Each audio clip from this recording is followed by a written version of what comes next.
Hello, welcome to my channel study learn classes. आज की इस नए वीडियो में भोजन कहाँ से आता है SCERT क्लास 6 का पहला अध्याय के 15 टॉप MCQ प्रश्न को देखेंगे, जो बिहार शिक्षक भर्ती के लिए काफ़ी ज़्यादा इम्पोर्टेंट होगा।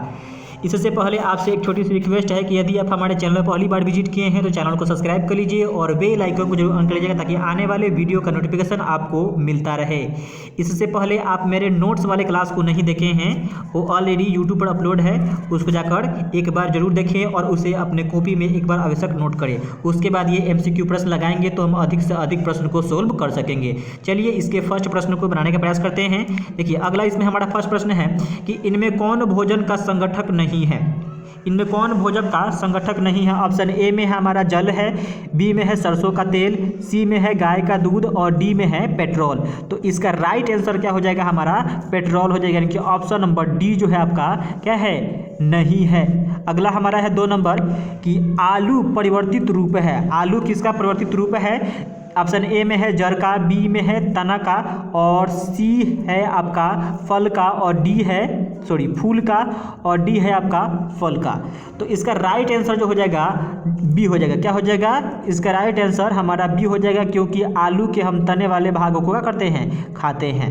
आलू हो गया आपका, प्याज हो गया, अदरक हो गया, इसके हम तने वाले भागों को खाते हैं। अगला प्रश्न देखते हैं 3 नंबर। 3 नंबर प्रश्न है हमारा कि इनमें कौन सा भोजन हमें जंतुओं से प्राप्त होता है।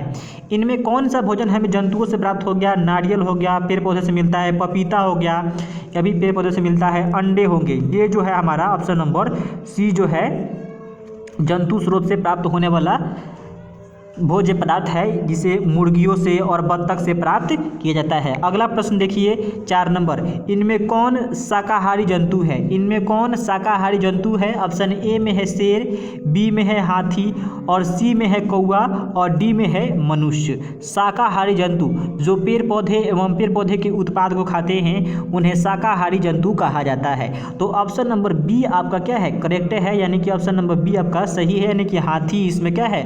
शाकाहारी जंतु है। अगला हमारा प्रश्न है 5 नंबर। भोजन तैयार करने में जिन जिन पदार्थों की आवश्यकता होती है, भोजन तैयार करने में जिन जिन पदार्थों की आवश्यकता होती है उसे डैश कहते हैं।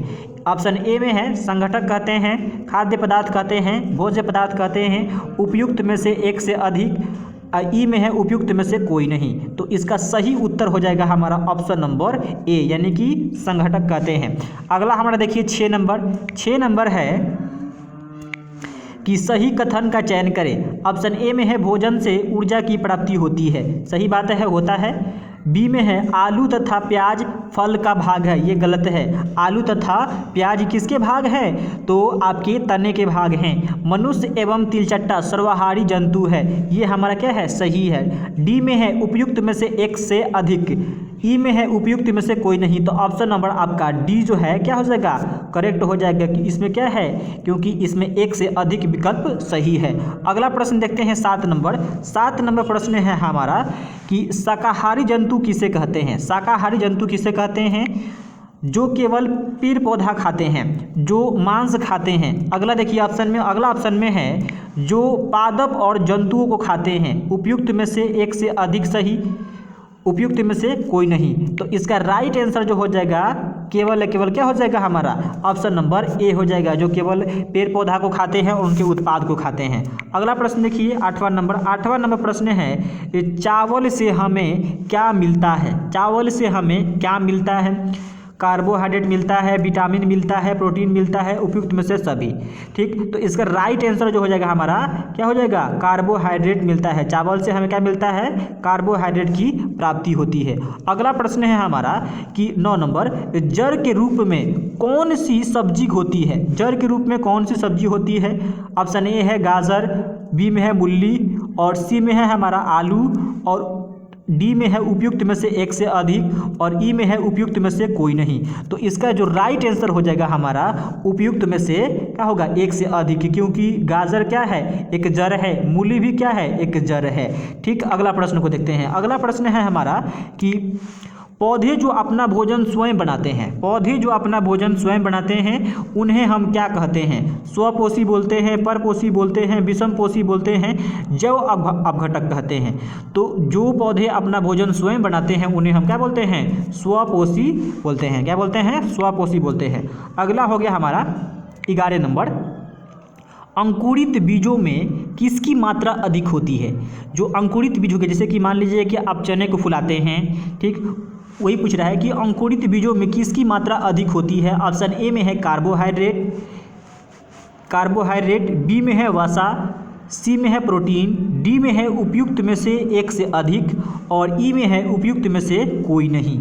तो अंकुरित बीजों में किसकी मात्रा अधिक होती है? तो आपको पता होगा कि प्रोटीन की मात्रा जो है सबसे अधिक होता है।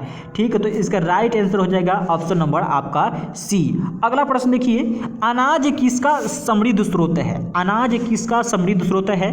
तो ऑप्शन ए में दिया गया है कार्बोहाइड्रेट, बी में दिया गया है वसा और आपका सी में दिया गया है प्रोटीन और डी में दिया गया है खनिज पदार्थों का। तो इसका राइट जो आंसर हो जाएगा आपका हमारा क्या हो जाएगा? कार्बोहाइड्रेट। क्या होगा?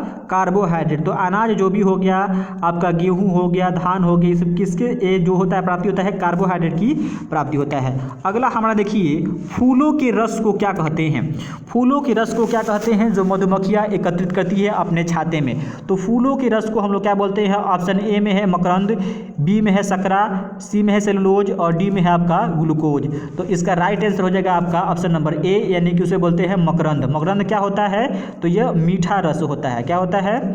मीठा रस होता है, जो मधुमक्खी फूलों से क्या करती है? अपने छाते में एकत्रित करती है ताकि इसके साल भर इसका उपयोग किया जा सके। अगला हमारा प्रश्न है, मधुमक्खियाँ पौधे के किस भाग से शहद प्राप्त करती है? मधुमक्खियाँ पौधे के किस भाग से शहद की प्राप्ति करती है? ऑप्शन ए में है पुष्प, बी में है पत्ता, सी में है तना और डी में है जड़ों से। तो ऑप्शन नंबर ए इसका क्या है? राइट है, यानी कि पौधे के विभिन्न फूलों से वो क्या करती है? मकरंद को इकट्ठा करती है।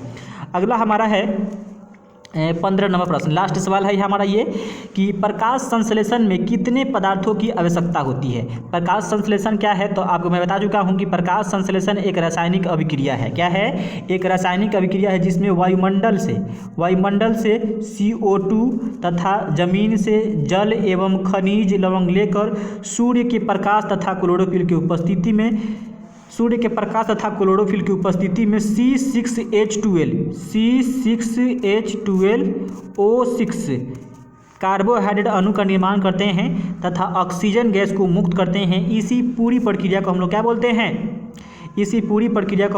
हैं? प्रकाश संश्लेषण कहते हैं। तो अब देखिए इसमें कौन कौन से पदार्थ है? आपका कार्बन डाइऑक्साइड है, जल है, सूर्य का प्रकाश है और क्या है? क्लोरोफिल है, यानी कि 4 पदार्थ है। ऑप्शन में खोजिए कौन कौन है हमारा? जल है, कार्बन डाइऑक्साइड है, क्लोरोफिल यहाँ पे था और सौर ऊर्जा यानी कि आपका प्रकाश भी है। तो इसका देखिए ऑप्शन ई है उपयुक्त में से सभी, उपयुक्त में से कोई नहीं। तो ऑप्शन नंबर ई इसका क्या हो जाएगा? सही उत्तर हो जाएगा, यानी कि चारों जल भी होता है, कार्बन डाइऑक्साइड भी होता है, क्लोरोफिल भी होता है और सौर ऊर्जा भी होता है। तो ऑप्शन नंबर ई हमारा क्या है? करेक्ट है। तो आज के इस नए वीडियो में इतना ही, तब तक मिलते हैं इसके दूसरे चैप्टर को लेकर। और यदि आप हमारे चैनल को सब्सक्राइब नहीं किए तो प्लीज़ चैनल को सब्सक्राइब कर लीजिए और बेल आइकन को जरूर ऑन कर लीजिएगा। तब तक के लिए धन्यवाद।